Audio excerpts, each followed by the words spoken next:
We are live. All right, everyone. Welcome to another Wolfram Institute Live Science stream. We're continuing our conversation with Carlos about probably mostly hypergraphs today, I imagine. Yeah. So we're going to look at some functionality. I think Carlos has some questions.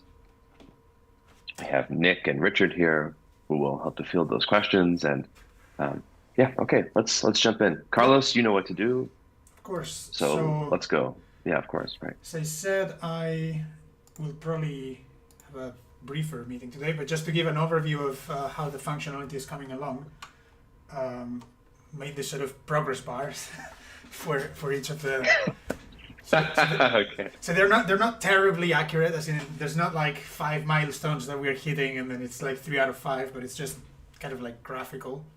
Um, but basically, if there's none of it, means that we haven't really done anything relating to that functionality, and if everything is done, it's basically that functionality is done. We can forget about it, right? And Yeah, okay. everything in between.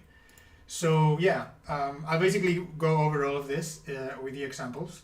So Nick has been working on the Packlet, and we've been in collaboration to develop all these functions. So yeah, the big news, I guess, for everyone watching is that we already have like the basic structures that we're going to be using, right? We have our hypergraph constructor, and I mean this is just I made a hyper cool function just because it looks cool. But this is just the local notebook. This is not part of the Packlet. Yeah. So basically what we do is we specify a list of edges in the usual way, and then the constructor basically just takes the list of edges. If I'm not mistaken, it assigns some default symmetry property, which in this case I think is just the full rigid non-symmetry, so to speak. And then just by using this, you can display the hypergraph. So this is kind of the aesthetic that I've been sort of promoting and I've been suggesting, and I think so far it's kind of a concept. As a concept, works really well, because ideally what we want is to actually generate the graphics from some polygons between the vertices. Right now, I believe there's something in between. Having that actually produce the graphics. So not much to say here, just to communicate that there is one edges go with sort of dots placed on vertices, Yep. 2 edges go with lines, and 3 or higher edges go with surfaces, right? And so this is even more visible in the 3D case, where you get this nice shape. Now the fourth order one here is just some bent surface between these, and I think Nick what has done is basically you assign some boundary curves and it just does some minimal surface between them. Is that right, Nick? Oh yeah, just reuse all the embedding from the graph 3D. Exactly. Yeah. That will give you the boundary, the edges. You just Yeah. use those as boundary and then And just minimize. Yeah. Exactly. draw some surface, interpolate some surface between those, Yeah. and apply some minimal energy gradient descent. Yeah. So the reason why I think this, I mean, this is just for cosmetics for now. It's just to show what the aesthetic should be and what the look should be. Is that eventually we want to do something that is much cheaper computationally, because you just have to render essentially polygons per collection of 4 edge for each edge, right? For each edge has a polygon, and then that polygon gets graphically deformed slightly, right? So I think it's going to be much more efficient to just render polygons and then deform them. The whole point here, if anyone is wondering why we're going with this sort of stylish depiction, is to avoid what I would call simplexicity, right? It's like when you have this simplicial overlaps, right? You want to avoid that, because if 3 edges, for example, share an edge, right, a sort of a line, it's not entirely clear if those are actually part of another edge or so it's an attempt to kind of move away from simplexicity, right? And so this is one solution, and there can be many. It's a good term. Yeah. Anyway, so we have so that's why this visualization bar is not complete, because we have to actually, I mean, the look is there, but we have to. Well, so what remains to be done now? Well, we have to actually build the embedding function, right, Nick? I mean, we have to decide. I mean, for now we're just doing the graph 3D, but we will have to do our own eventually, right? We will have to say, if you have this many vertices, you throw them into space according to the polygons that will be the hyper edges, and then once we have that, I mean, that's kind of enough, and then we'll do some graphic manipulation, some graphic processing to just deform the polygons so that they look like this kind of spider web, sort of elastic rubber surface thing. Right? Basically, we will have to re-implement some graph embedding algorithm, but with some constraint of hyper edges being planar or something like that. Yeah. We do some spin electrical gravity embedding, some of those, but with some constraints that make sense for hyper edges. Yeah, exactly. Yeah, it shouldn't be too difficult, but yeah, we're on it. Cool. The only comment about the design, so this 3D one, yes, it looks very nice. The only thing I'll say about the top one is it looks great against the black background. The only thing is, I think I encountered this one time when I was trying to take some code, Carlos, from one of your notebooks and use it in a standard notebook. Sometimes they don't look nice against the white background. So it's fine. I think you can have something. I mean, the default has some color. I mean, we have control over colors and everything. Yeah. Okay. This was just for my notebook that is gray, and I go for the blackboard look. Yes. Well, and when we write up a report, we can make it a black background with white font, and we have the ability to do those kinds of things. Okay. Now, one question about this one in particular. I think, Carlos, you had commented in the past that you weren't too happy about the boundaries of these hyper edges being, you see how they're kind of pronounced? Yeah. So that they look like they're distinct edges. You're not happy about that, right? We don't want this. I wonder, is it? Yeah. I think it's just some of the graphics options, because once I change it here, I think I can change the option here, right, Nick? I can do. I think you can do edge style. Edge style, yeah. And say edge form none, maybe. Try edge form of none, or just edge form with no arguments. Maybe that will work. Like this? Yeah. And then maybe you have to specify some color. Still. Right. No, it's not. You can't control it. Maybe like if you do the custom color for each of the edge form disables it. I mean, this one we had, like, for example, if we did red, I think, it doesn't have the high. No, it doesn't have the highlights. It overwrites it. Yeah. Okay. It's just the default style is edge and the face have different opacities. So exactly. Yeah, it's just the default, but we have control over this. There's no problem. Yeah. Okay. Okay. Cool. Okay. Yeah. Okay. So then this is coming along. Yeah. So we have some. And this simplex is This is a good a good articulation of the thing that we want to avoid. Yeah. I agree. Exactly. That's nice. Yeah. So then we have some very basic metrics. I mean, edge count. I mean, reality check. This has 4 edges. That dot is an edge. And we have very useful hypergraph incidence, which basically gives you the incidence data of the hypergraph, right? So if you pair vertex, an association with all the edges that go with them. 4 is here for some reason. Okay. And then vertex degree, which is probably one of the most. So edge count is going to be maybe edge count per order. It's going to be one of the main metrics that we're going to use because this is the closest we have to the size of a hypergraph. But if we want to be any more sophisticated than just size, then we're going to have to deal with degree, which it just counts the number of edges per vertex that are incident on a vertex. So actually I displayed these two things so that everyone can see that, this is ordered by the labels, I believe. And so this is the degree of the vertex 1. So you can see that there are 3 elements in this list. So it's just basically counting that. Or you can see here in the graphic that it has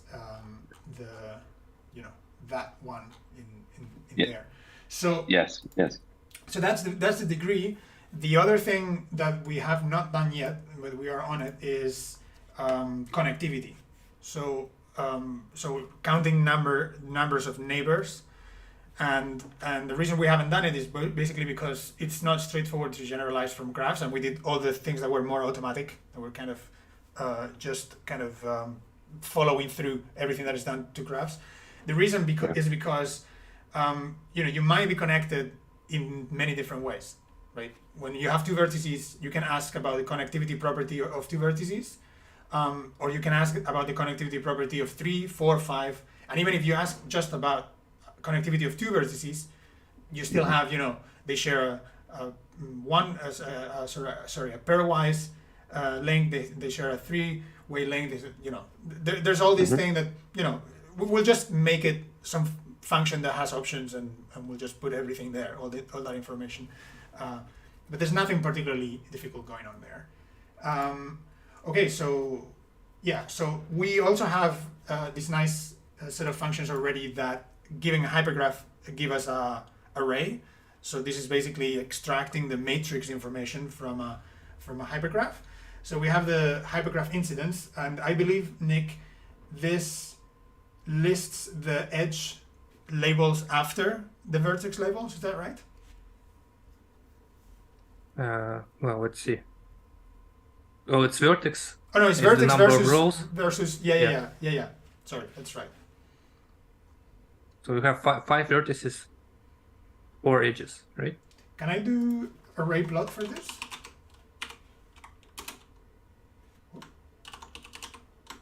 Yeah.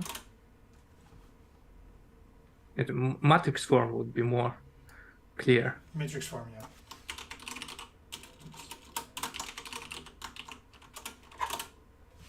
Yeah. So this is 5 vertices in rows and the edges in 4 columns, edges. right? Yeah. And yeah, so it's basically collecting the information here, right? Can you explain row 1? Yeah, let's do it. Let's think carefully. Yeah. So one is The integers they encode a position of a vertex within this hyperedge. So we have to, for example, that 4. I want to show also for the benefit of the viewers. I want to show the hypergraph here. Okay, let me just do it here. Oops. Oh, it's below. It's just right below. Yeah. Yeah. Didn't realize. Yeah. So one vertex edge 1, yes. Yeah. One edge 2. Yeah. But why is there a And this number 4 is the position of this first vertex within this order-free hyperedge. It's like, what is the hyperedge? It's not 1 to 3, right? It's 3 to 1. And because it's the position number 3, you have like 2 to the power of 2. So that's why it's. What? There's something not quite right here, right? Because It's a binary encoding of a position. Oh, I think yeah. This didn't load. Because otherwise it was. No, wait. Still. It was the same thing. There's something wrong, right? Oh, because this is the 3D one. Okay, that makes sense. You still have that's hyperedge helpful. 4 to 1. Yeah. It's still the same. Well, I mean, it was wrong before because it was the 3D here. Oh yeah. Oh. Okay, yeah. So Nick, you're saying first row, third column, you're saying vertex 1 is in the 3rd position of this hyperedge. Yeah. And so you're taking the 3rd position, 0, 1, 2, and then you... Yeah, and you just add them up. If there are more than one position where the vertex is situated, right? You can have a vertex to be on the 1st, 2nd. You have can be a hyperedge of order 3 with only a single vertex. like 3 times, right? Sure. Then but it would be like 1 plus wha- 2 plus 4. Then it's going to be 7. So you do it. So you have a unique integer for every possible combination of positions, so over position of a vertex within a hyperedge. Okay, one more time. Why is it 4? Because it's on First the row. third position. Because it's only on the third position. So it's 2 to the 3 minus 1 power. Okay. Go- So for position P, it's 2 to the power of P minus. Why is it 3? Why is it 3 minus 1? Where's the 1 come from? No, because you start with from 0. Okay, so it's always 2 to the P minus 1 for position Yeah. P. Okay. Right. Okay. Okay. Yeah, that makes sense. Yeah, some of these functions are also new to me because they are very new. Well, this one I've just like, I don't know, just invented it on the spot. It's like, what would be some incidence matrix hypergraph version of a incidence matrix for graph? Mm-hmm. Like, it didn't make sense to have some negative and positive integers because you don't have only 2 directions. You have all the possible directions depending on the hyperedge order. So you have to do something different. Right. And that was the natural choice. I just want to make sure I understand let's do the second row, just for fun. Okay, so it's the second position in that second edge, which I imagine is just the one edge between vertex 1 and 2. Yeah, has to be. It also is in the second position for this. The ternary What do we one. call these? We call them ternary edges? Yeah. Yeah. Okay. Ternary Three edge. hyperedge. I mean, I would And go then- with I will try to stick with the n edge for short, right? So three Okay. edge. Okay. Cool. Okay, and then if by this 4, I'm guessing that it is also in the third position of the 4 edge. Yeah. Yeah, it's Yeah. here. This one. Yeah. Yep. Okay, and then finally, or not, but penultimate, or oh no, we're not even close. Okay, so the edge 3 is the second. Second position. Okay, yeah, okay, and then edge 4 is In the third the first in the 3 edge, and the 4th in the 4 edge, and 5 is the first in the 4 edge. Well, That okay. works out. Okay. Now. But just a naive question. Yeah. Nick, if you, what if instead of saying 8 for it being in the 4th position, you just wrote 4? I mean, what failure occurs if you just write 1, 2, 3, 4 for the positions in the hyperedges as opposed to this squaring procedure? But what if there's multiple positions? What do you mean multiple positions? For a given hyperedge? I mean, if one vertex is located in multiple positions within one hyperedge, right? It's not just a single integer. So Think of it like a bit field. Yeah, it's not very helpful if you're not familiar with this. Like, Carlos, can you make an example with a hyperedge that has like repetition, multiplicity? Oh, you mean? Yeah. I mean, it doesn't render nice, but I can do it. Just the incidence matrix doesn't matter. Just give it a edges with some multiplicity.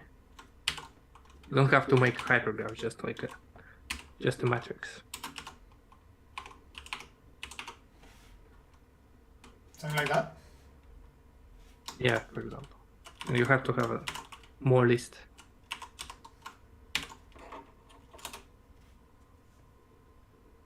Great. Hypergraph. Yeah, this is weird, but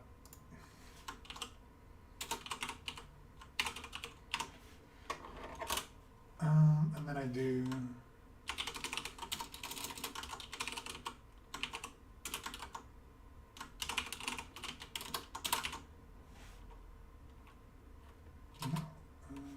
Hypergraph incidence. Matrix, right? Yeah. Yeah.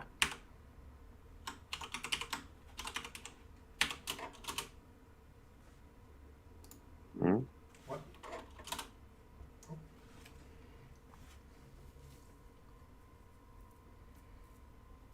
So there. You have 6, or you have 3 because it's 1 plus 2, because 2. it's in the first position on the second position. Right? And you have 6 because you add 2 plus 4. Okay, I'm glad I asked. So it's basically, I mean, for my benefit and the viewers, this is a way to encode positions with arithmetic, basically. Yeah. Okay. Sure. Okay. Like, I don't know whether some linear algebra can be used. I don't know whether the incidence matrix of a graph is used often as some nice matrix operation on it. And I don't know whether it exists or not. I haven't Usually seen there's it. yeah. I mean, I've been There's studying just- spectral theory these days, and I haven't really seen any use of the incidence matrix as a matrix. I think there's some nice correspondence, how you can convert incidence matrix to a density one, I think. And maybe that's it. Yeah, sure. I mean, that's relatively easy. Okay. Well, but then the real protagonist is the hypermatrix of a hypergraph, right? So yeah, we have this nice function that you basically fit it the hypergraph, and it gives you this list of sparse arrays. So maybe before going over other examples that are cooler that we can leave for the end, I'll make my question here. So Okay. our hypermatrices are sparse arrays, right? And I understand that this is much more efficient than actual tables or matrices because you encode the information much more efficiently. So we will have to do algebra on these things eventually, right? And one thing that I was not able to verify is the commutativity of the hypermatrix representation with respect to addition, for example, right? I wanted to do hypergraph, add the hypergraphs with the operations that we have that I'll show you in a second, and get a hypergraph, get its hypermatrix out, or hypergraph, get their hypermatrices, add the hypermatrices, and then reverse the construction to get the same hypergraph, right? And I couldn't verify because I couldn't really operate with the hypermatrices yet. So what do you think is the best way to for example, just do addition of these things? Like, are sparse arrays natural objects to operate in Wolfram language? I haven't really used them. They're very natural. They everywhere they work exactly as a dense array Sure. of numbers, a list of lists. There's no difference. Okay, so maybe we can do it live in a second. So if I have, here are some other examples. Maybe this is the flat version. This is a 3 hypergraph, or 3 graph. What you normally call a 3 graph. Because it's 3 uniform, only has ternary edges. This is a more non-regular, non-uniform one. Yeah. Which the flat one is a bit messy, but this one I think it looks pretty good. I mean, when this density is about okay. And here you can see that the trick, this is just a trick, is not the final graphics, because you can see that some of these are convex and some of the others are concave, right? Yes. And Yes. Right. so it's a bit random. It depends on the ordering of the vertices, basically, in the hyperedges. But in the final version. Yeah, the final version should all look like this one in the bottom. Pervasive concavity. Okay. Yeah. Yeah. This is a bigger one, just to show that. Oh boy. It can. This information, I like these things because, this gets statistical, right? That this is no longer a useful rendering of the hypergraph for symbolic probably not. computation, but you can express some statistical data, and if we do our homework when we define the embedding function, we should be able to actually render relatively big hypergraphs and communicate something, you know, not the full symbolic information, but communicate things like, you know, these are more or less isolated. If you look at this one, the number one probably only has like 4 or 5 edges, 3 edges going to it. Really? Yeah, they overlap and they kind of clip, but they only have like 3 or 4, I think. Well, We could check. 2 edges. Two edges. 3 edges. 3 edges. 2 edges is like 5. Yeah. Oh, okay. Yeah. So and 3 edges is like. yeah. Okay. So it's. If Yeah. you add up all n edges that reach 1, including what do you call them, the 0 edges? The 0 edges, yeah. No, the 1 Yeah, edges. and then there One are edges. quite a few. But Yeah, so you can see that 1 is, Yeah. you know, much less populated than something like 21 here or 3 or something that has a lot. wow, this is interesting. I've never seen anything quite like this before. But anyway, I've used this visualization before actually, to represent. I think I showed it in some of the streams to represent disciplinary distributions where each vertex was a discipline, and people said, you know, who came to some conference said, "Oh, my disciplines are maths, physics, whatever," and so this was basically the sort of crystal of disciplinary distribution of the conference. So I think there's some value in just having these kind of crystals that give you some statistical. If the labeling is clear enough and things are moved geometrically in a intelligent way, I think this can be useful. But anyway, this is just a tangential point of the statistical hypergraph. Now we have the very nice isomorphism. So we can check for isomorphism. This is good. Okay. So these are some. So these are the nice hypergraphs. These ones I quite like because these are the kind of size. These are diagram size hypergraphs, right?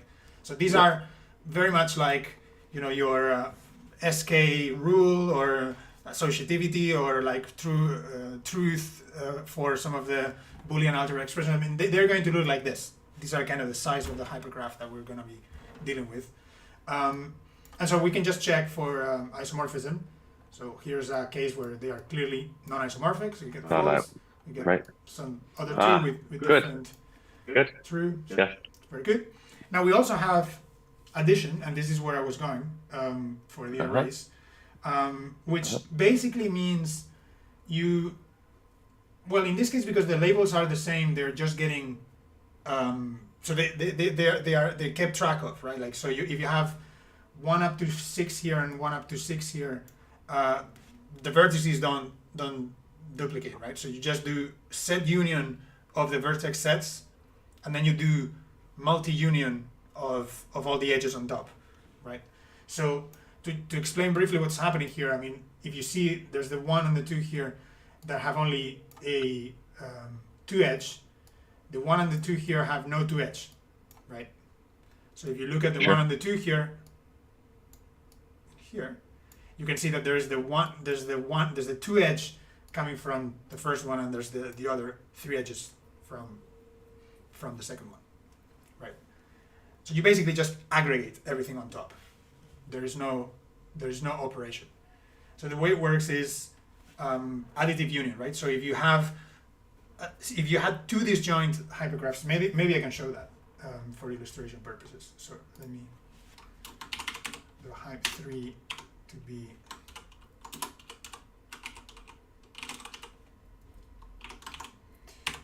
Let's define something very simple like A, B, and Well, do it above. This picture is going to be oh yeah. That's right. deleted. That's right.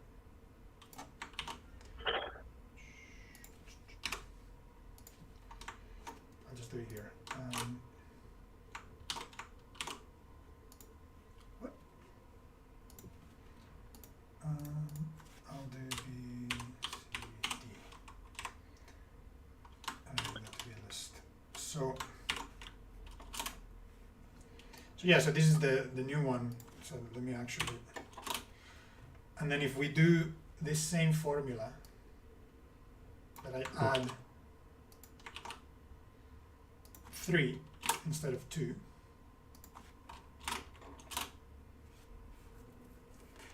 you basically get this, right, as you expected. So So this is the extreme case where, oh, sorry, I didn't do cool hypergraph. Sorry, hypercool.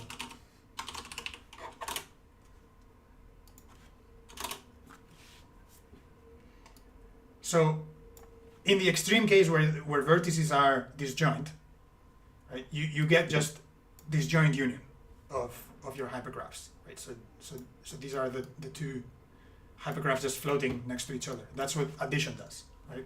But in the other extreme where they share all the vertices, like in this example, where it's, then what you do is you just add things on top, right? I see. And multiplicities are being kept track of, although these are all simple, so there's no multiple. Okay. So if you take the B's in hypergraph 3 and change them to 2's, for instance, let's try that. Then Yep. there you go. Then they come together just a little bit. Yep. Okay. Right. So yeah, it's a very natural operation. So the question was here, well, perhaps to end with the operations. We also have product, which is basically Cartesian product, as far as I could understand from the code. Now the problem, so these things here, these kind of rabbit ears, these are self edges, right? So obviously what's happening is that there's some kind of self loop that the graphic is rendering as some inner surface.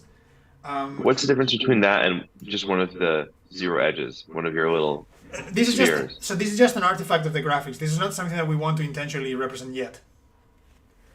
Okay. So this is one of the limitations of the graphics that Well, they're still different. they are different. How do They you are render different it? for sure. Yeah. So these are self edges, right? So self edges means that one is repeated in the same in the same Got it, edge, yep. right? Yep. Got it. Some higher Yes. order edge. So yeah, here I think the way product works, or should work if it's Cartesian, is by multiplying edges of the same order, basically, right? Right, Nick? That's what it does, right? Well, it's not looking at the order at all. No, Like but all there are possible tuples. there are no vertices, there are no edges of order 1 and 2 in the. Well, sure, because they're gonna increase in order because you combine all the possible tuples, right? Because you started with one unary edge on the left, and you combine with all the edges on the right, so there's no unary anymore. So they increase the order? Yeah, you just combine. You Okay, then- literally catenate all the hyper edges. Okay. In that case, then my claim that this is the Cartesian product might not be true, but it is some product construction. Yeah. But anyway, we're not too focused on the products for now. At one point, if we want to, we can actually implement the product that we want and then look for prime hypergraphs in the classification, and like prime knots that you can use to build higher and higher hypergraphs by product. But this is I don't think this is a priority for us because we are not very concerned with hypergraph multiplication for now, because our operations are based on adjacency and not so much on. Because the way products work, I mean, there's some bias in how you define products. There's many ways in defining that you can define products, right? And the idea is that if you can take any data structure on a collection of things, right? Like we discussed at some point, you can do cycles, you can do tuples, you can do bags, you can do all these things.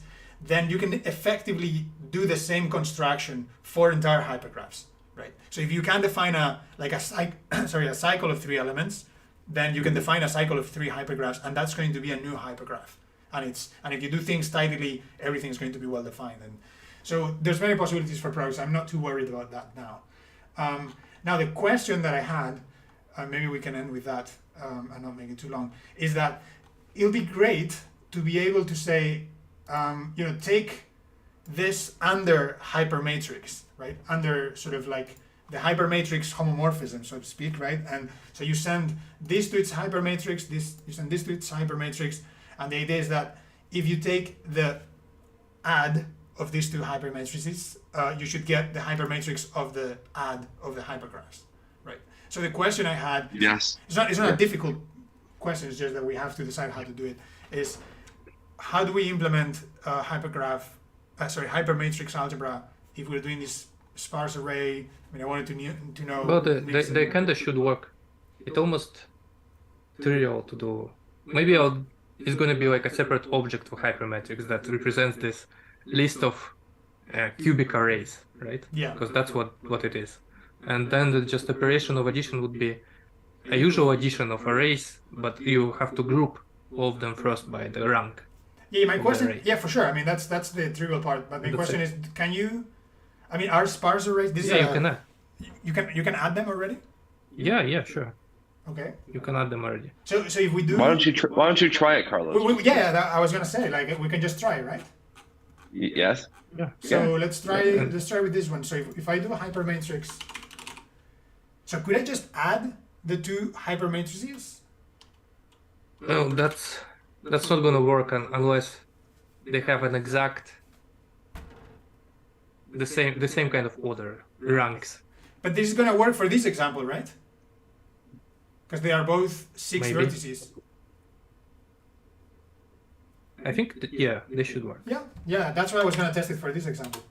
Okay. Because if you're missing an order, for example, if you have a hyper edge Yeah. that doesn't have 3 edges, but you have 4 edges, then you're gonna miss one in the list. And when you're gonna add them, it's not gonna add Yeah. nicely. Okay. I got something out. Well, now try the reverse one. What is Yeah, it? but wait. Is this right? Yeah, 1, 2, and 3. Yeah. 3 orders. That's right. So then I think. So now what you want to add the hypergraphs and then take its hypermatrix. Is that the idea? Yeah. Well. Yeah, Exactly. okay. Yeah. I mean, now we can do hyper. Oops. Sorry. So let me call this something. What is happening?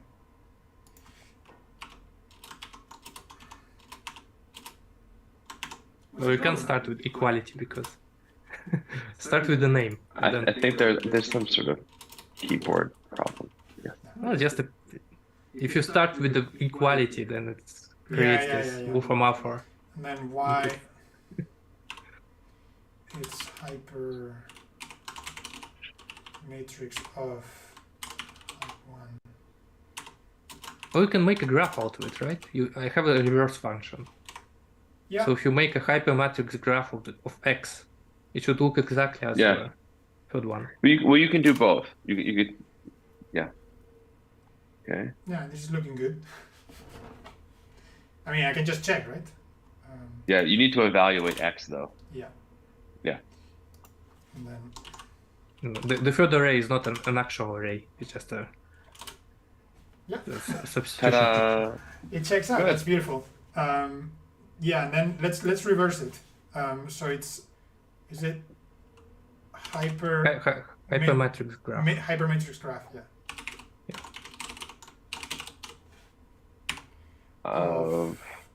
X. X. No. Of x, yeah. Yeah, X. Yeah. Because that's the hypermatrix. But yeah, I need to put. Oh, Yeah. just wrap it with your cool function. I think it should work. You think so? Yeah. Super cool.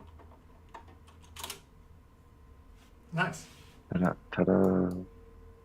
Is this? Yes, it should be the same. Yeah. Look, check to see if they're isomorphic, So right? yeah. So we're checking hypergraph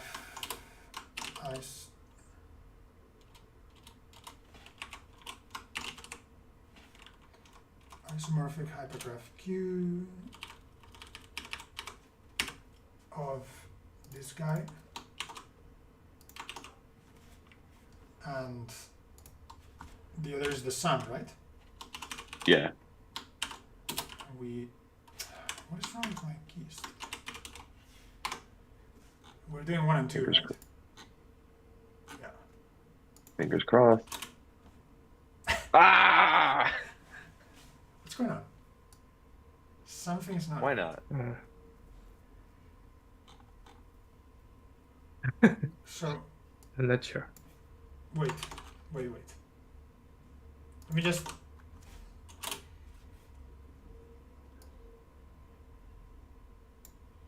Maybe it's different. Can you? I mean, it's hard to tell because of this. Is already kind of try to make an input form of it. for the No? sum. What is? Yeah, this. What's it? Control Shift I. Just select the graph and press Control Shift I. Oh, selecting this. And on another one too. You can just compare the hyper edges there. Oh, they should be different, but maybe ordering up to the order should be the same. Should they be different though? Oh, it looks like I haven't it spotted isn't- it. I haven't seen the difference yet. I have seen the difference. There is a 1 and a that's missing here. it's just later. Yeah, Just order it's just doesn't matter. included. It's later in the list. Is it? I don't know. I'll take a. Yes, Oh, yeah, it's, there it is. Yeah. Yeah, You can send me this example. I'll see maybe what's wrong with it. but I don't spot a difference yet. Maybe I'm not sorting vertices or whatever. This may be some stupid mistake there. So you think it's the isomorphic hypergraph Q function that's wrong? Yeah, maybe. I mean, I really Yeah, trust. okay. I definitely trust this because It looks like they should be isomorphic. I mean, I'm looking for all of these edges. I'm finding the hyper edges yeah. across both of these. Yep. I mean, Yep, there's that one. Yep, there's that one. yeah. Hey, where'd that one go? Ah, there it is. Yeah, I mean, good. It's just okay. It's just the function. The function's not failing, but that's the best. That's the best problem out of all of these. Yeah. It's much better than the function works, and these things actually aren't isomorphic. So, No, I mean, Well- if you look at this is really. I mean, this is. I mean, there's a lot of confidence here because you're basically saying that yeah. I mean, yeah. the way you extract the hypermatrix is very direct. So it's kind of saying, in fact, it might be even faster to check hypermatrices than hypergraphs. Who knows? For isomorphism, I mean, it's kind of Oh, the same. it's not actually checking for isomorph. Well, maybe because you have to check the ordering. Yeah. The You ordering have of to, the- of course, you have to rearrange. Yeah. So it's not that simple. Yeah. I mean, yeah. Anyway, yeah. So I think so. I think we have to have an object that is a hypermatrix that it's basically. So this- actually, maybe we can make a zero, like always fill up to the highest order, but you fill with zeros all the orders that missing. That's like an alternative. Maybe, but yeah, maybe I think that's separate object. I think that's fine. But I think a separate object sounds interesting because Yeah. we might, you might waste a lot. And there's this. What you should optimize for is additive union, right? Is this partial addition that if two hypermatrices share only a partial, so you can add hypermatrices of all natures, right? It's not like in linear algebra that you can only add when they have exactly the same dimensions, but you can add them in all circumstances. If they share no vertices, no indices, you just put them along each other. If they share some, then they overlap on those, and you do regular vector addition on those, and right. So that's kind of what they have to be optimized for.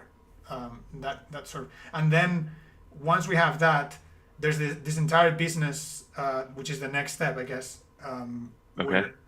Where we, I mean, if you check the progress bars, so to speak.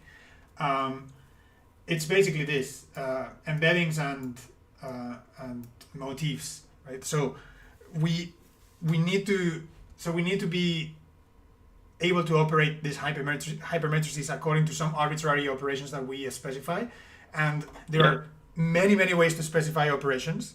But this entire narrative that I presented a couple of weeks ago was that you can specify motifs, and this actually is enough, right? So with a very small hypergraph and some adjacency data on that small hypergraph, you can actually characterize an entire set of algebras with very big, potentially very big hypermatrices, right? So that's the thing that we're building towards, because that's eventually what's going to allow us to compute things like eigenvalues in some algebra, and then that is going to allow us to use some von Neumann entropy and things like that. So yeah, slowly getting there.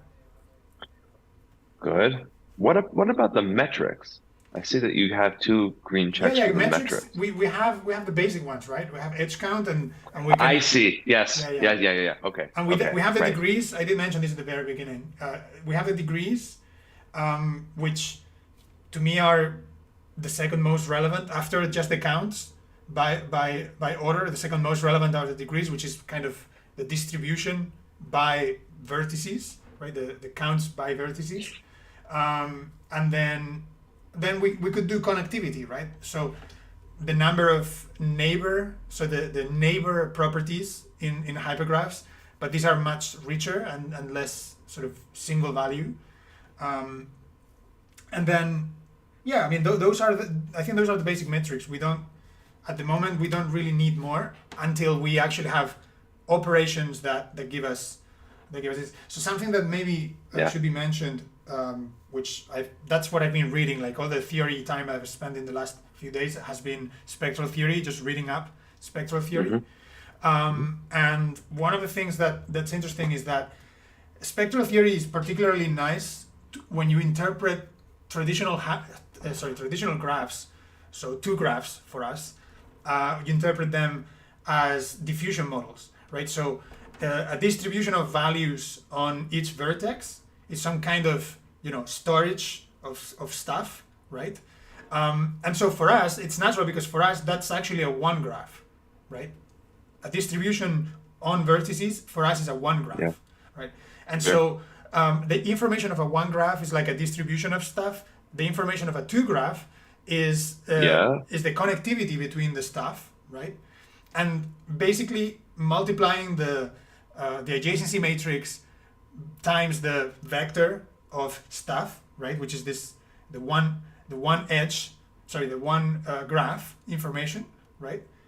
This is the 1 graph is a vector. The 2 graph is a matrix, right? So when you multiply one by the other, what you're effectively doing is you're saying from each node you have the stuff diffuse, and if you normalize by degree or something like that, you can do sort of like a conservative diffusion, and then you're effectively modeling this idea that things are flowing along the edges, right? So the entire idea of spectral theory is that you can essentially talk about paths, talk about random walks, talk about all these ideas that basically amount to things flowing in your graph, right? So if you abstract that, you can say, well, I interpreted the one graph as stuff distributed on my vertices. I interpreted the 2 graph as connectivity between them. But if I just abstractly look at what happened is that you had 2 orders of a hypergraph, right? Like the order 2 and the order 1, and that they somehow interacted in this nicely interpretable way, right? So when you go and the the eigenvalues actually tell you things about that. The multiplicity of the 0 eigenvalue is the connected components of your graph. The largest eigenvalue gives you a bound for the degree distribution of your on your graph, and there's all these nice results that effectively connect spectrum of a graph with flow-like properties or diffusion-like properties on the graph, right? And so the general question that I've been thinking about while sort of relearning or rereading this spectral stuff is we have to find. I mean, I have a couple of candidates, and I'll talk about them next time we meet. But we have to find these generalizations of diffusion models that make sense in higher order graphs, right? In hypergraphs, because normally when people do like the Lagrangian matrix, which basically it's a matrix that is telling you about how evenly distributed the stuff is on your graph, right? Because it's essentially measuring weighted square differences between pairs of vertices. So you have to start to formulate questions that go beyond the pairwise comparison. So you have to start saying things like, maybe we want to measure whatever. We have three numbers. What can you do with three numbers, right? You can average them. You can take whatever, some kind of arithmetical property, something, right? Like we need to come up with it's not that we need to, but it's kind of the background of what we're doing is trying to generalize this notions of like diffusion for graphs, but higher notions of interactivity between nodes for hypergraphs. And then the eigenvalues will say things about those properties. So for now, I think that the priority is to get the algebras, because once you have the algebras, these motif-based algebras, they give you, give you a direct notion of eigenvalue. And I mean, it might be meaningless in practice, but at least we have them, and we can start to actually experimenting and finding properties just with the algebra, and not having to deal with, is this diffusion or like 3D diffusion or 4D diffusion or whatever. Why don't we make the topic of the next live stream the motif algebras and just a general discussion of the spectral theory?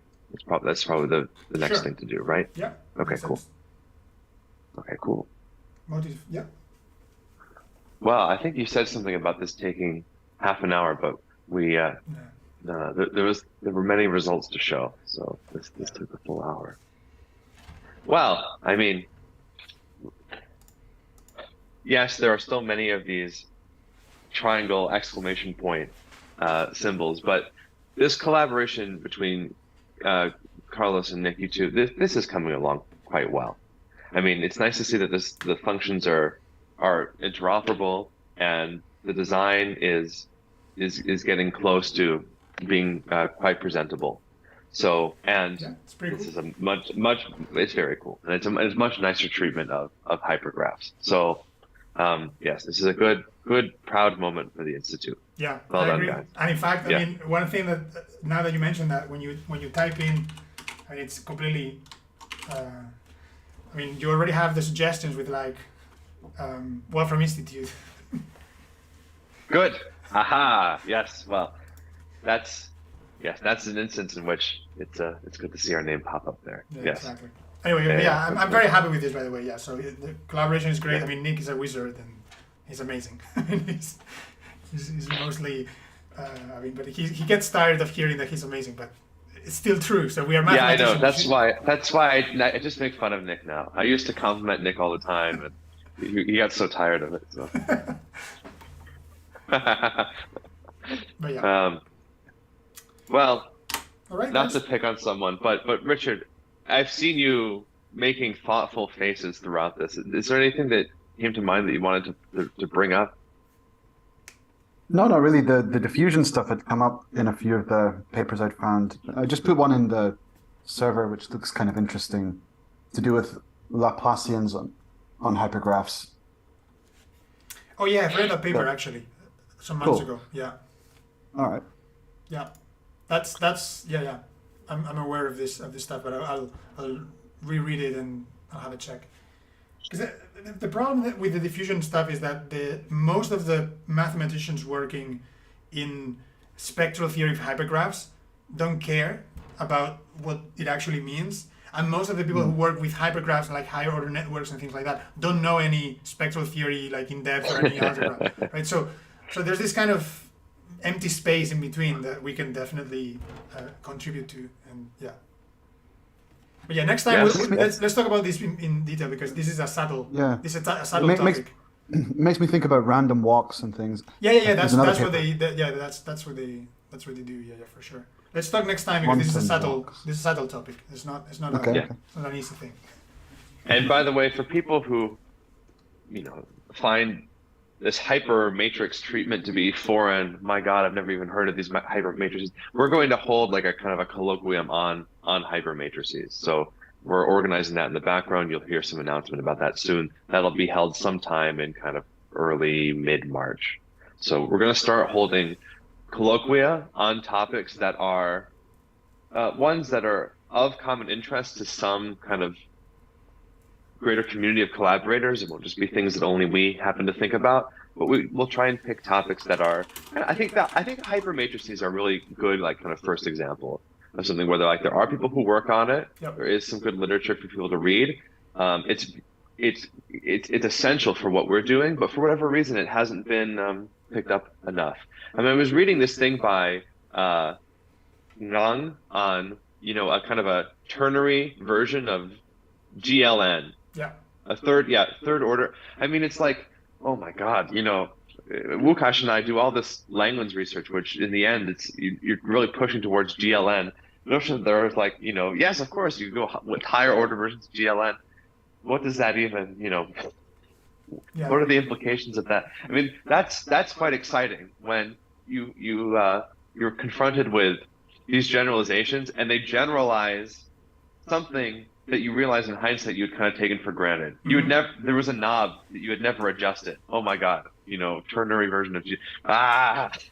Yeah. It's quite trippy though. Like when you start thinking hard about it, it's like, oh, what am I getting myself into? Yeah, it's fun. Yeah.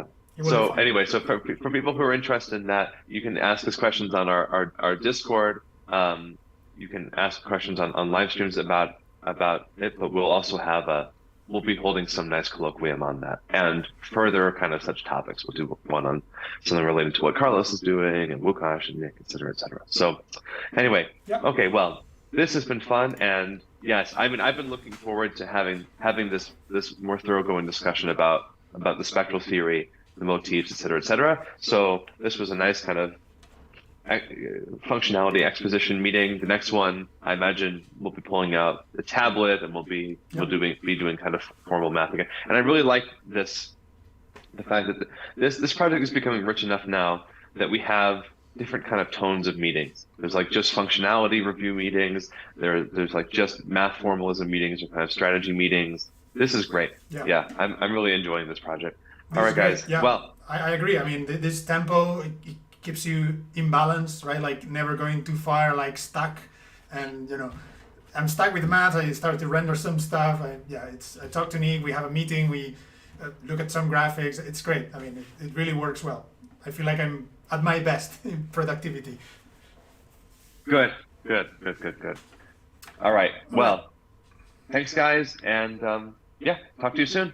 See you soon. Cheerio.